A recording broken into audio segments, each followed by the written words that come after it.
આજે હું નવી રેસીપી સાથે આવી ગઈ છું। આજની જે રેસીપી છે તે છે સ્વીટ આપણા રવાના લાડુ। તેથી જે તમે ઘરમાં રેગ્યુલર જમી શકો છો, પછી તમે કોઈ પ્રસાદીમાં પણ રાખી શકો છો। તો મોંમાં જ મૂકતા સાવ રવો રવો એવા રવાના લાડવાને બનાવવાની શરૂઆત કરી દઈએ। ચાલો। રવાના લાડવા માટે મેં 250 ગ્રામ રવો લીધો છે। જે ઝીણો રવો આવે છે તે જો આપણા ઘરમાં જાડો રવો હોય તો એને મિક્સરમાં ક્રશ કરી લેવાનો, આવી રીતના આપણો ઝીણો રવો કરી લેવાનો। અને બીજા આપણે સામગ્રીમાં છે ડ્રાયફ્રૂટ, જે કાજુ, બદામ અને કિસમિસ છે। બીજું આપણું શુદ્ધ દેશી ઘી છે, આ જાયફળનો પાવડર છે, આ તેલ, પછી દૂધ અને દરેલી ખાંડ છે। તો પહેલાં આપણે આ જે રવો છે તે મેં ચારીને જ રાખ્યો છે। આપણે આને મોટી બાઉલમાં લઈ લઈએ। હવે આપણે રવામાં 2 ચમચી જેટલું તેલનું મોણ દઈ લઈએ, એકદમ મિક્સ કરી લેવાનું છે। આમાં તમે મોણમાં તેલની જગ્યાએ ઘી પણ વાપરી શકો છો, અને જોઈ તો આપણે પાછો વધારે પણ ઉપયોગ કરી શકીએ। મેં અત્યારે 2 ચમચી નાખ્યું છે। આ રવામાં બધું મોણ દઈ લીધું છે, અને આવી રીતના આપણે જો રવો ચીકતે સરસ બધામાં આમાં તેલ ભળી ગયું છે। હવે આપણે આમાં મેં આ ગરમ દૂધ છે મલાઈવાળું, તે આપણે આમાં દૂધ એડ કરી અને લોટ બાંધવાનો છે, અને આપણે એકદમ કઠણ બાંધવાનો છે। જે આપણે ચૂરમાના લાડુ કરતા હોય એમાં આપણે જે પીંડિયાનો કરીએ એવી રીતના। તો આપણો લોટ છે તે બંધાઈ ગયો છે, અને આપણે દૂધમાં જ બાંધી લીધો છે। આપણે જરૂર પડે તો પાણી પણ ઉમેરી શકીએ। હવે આને ઢાંકી અને 10 થી 15 મિનિટ સુધી રાખી દેવાનો છે। 15 મિનિટ થઈ ગઈ છે। હવે આપણે જોઈ લઈએ, આપણો લોટ છે તે સરસ ઉપસી ગયો છે, અને આપણો રવાનો લોટ તૈયાર થઈ ગયો છે। હવે આપણે પહેલાં ગેસ ચાલુ કરી દઈએ। ગેસ ચાલુ કરી દઈએ, તેલ આપણું ગરમ થાય તો આપણે પીંડિયા વાળી લઈએ। હથેળીમાં આવી રીતના થોડુંક તેલ લગાવવાનું છે, અને આપણે જે ચૂરમાના પીંડિયા કરતા એવી જ રીતના આપણે આના પીંડિયા કરવાના છે।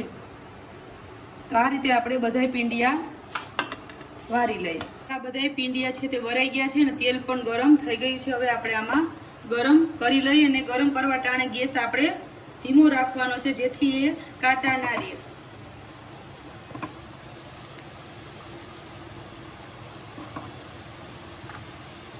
તો આપણા જે પીંડિયા છે તે તરાઈ ગયા છે। હવે આપણે આને પ્લેટમાં લઈએ, અને આવી રીતના આપણે તરવાના છે, જેથી ખાલી સેજ આપણે બદામી કલર જેવા થાય એટલે આપણા પીંડિયા છે તે તરાઈ ગયા છે। આને મેં ઓછામાં ઓછી 5 થી 6 મિનિટ સુધી તર્યા છે, સાવ ધીમા ગેસે।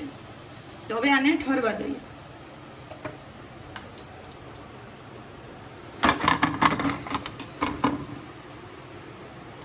પીંડિયાના ઠરી ગયા છે, ને આપણે આવા ટુકડા કરી લીધા છે। હવે આને મિક્સર જારમાં આપણે એડ કરી દઈએ, અને ભૂકો કરી નાખીએ। આપણે આને ક્રશ કરી લઈએ। આપણે હવે ક્રશ થઈ ગયો છે, ને આપણે આવી રીતે દાણા દાણા રાખવાના છે, આવો પાવડર આપણે કરવાનો છે। હવે આપણે આવી રીતે બધો ભૂકો કરી લઈએ। આપણો આ પીંડિયાનો છે તે ભૂકો થઈ ગયો છે। આપણે આવી રીતના કણીદાર કરવાનો છે, જેમ દાણા દાણા મેં કીધું। હવે આપણે ઘી ગરમ મૂકશું। હવે આપણે આમાં 2 ચમચી પહેલાં ઘી ગરમ કરીને ડ્રાયફ્રૂટ છે તે આપણે શેકી લેશું।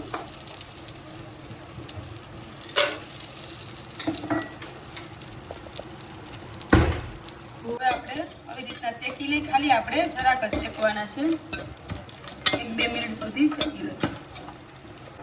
તો આપણે હવે ઘી બીજું આપણે મૂકી દીધું છે, જે લાડવામાં એડ કરવાનું છે તેને ઘીનું પ્રમાણ આપણે 250 ગ્રામ છે એટલે 150 ગ્રામ જેટલું ઘી છે।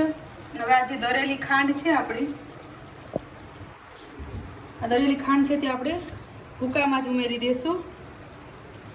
250 ગ્રામ રવો છે એટલે મેં એની અડધી ખાંડ લીધી છે, 125 ગ્રામ જેટલી। જો સ્વીટ ખાતા હોય વધારે પછી આપણે ટેસ્ટ પ્રમાણે ઉપયોગ કરી શકીએ। હવે આપણું ઘી ગરમ થાય એટલે આપણે એડ કરવાનું છે, સરખું એકદમ ફેરવી લઈએ। આપણે ઘી ગરમ થઈ જાય પછી આમાં પણ ઉમેરી શકીએ, ને આ આપણો જે પાવડર બનાવ્યો છે રવાનો તે એમાં પણ આપણે એડ કરી શકીએ।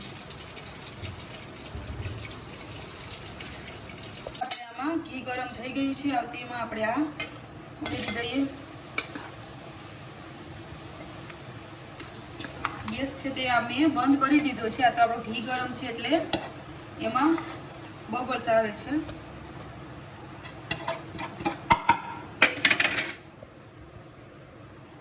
આપણે 1 ચમચી જેટલો આ જાયફળ પાવડર છે તે પણ આમાં એડ કરી દઈએ।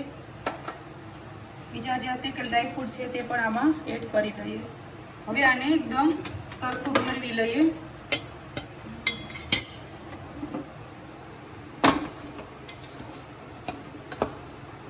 કંઈ આપણે વધઘટ થાય તો આપણે ઉપરથી આમાં એડ કરી શકીએ છીએ ઘી અથવા આપણે ખાંડ. હવે આને એકદમ સરસ ભેરવી લઈએ. તો આપણા રવાના લાડુ તૈયાર થઈ ગયા છે મિત્રો. અને આ આપણે રવાના લાડવા આપણે મોંમાં મૂકતા જ એકદમ સરસ ઓગળી જાય એકદમ સરસ સ્વીટ બની ગયું છે. આ લાડવા આપણે પ્રસાદમાં પણ ધરાવી શકીએ. તો જે લોકોને મારે આ રવાના લાડવા પસંદ આવે તે મારી ચેનલને લાઈક કરજો, સબસ્ક્રાઈબ કરજો, શેર કરજો, બેલ આઇકન દબાવવાનું ના ભૂલતા, જેથી તમને મારી નવી રેસીપી જોવા મળે. બીજી રેસીપી સાથે મળશું. ત્યાં સુધી બધાય આવજો.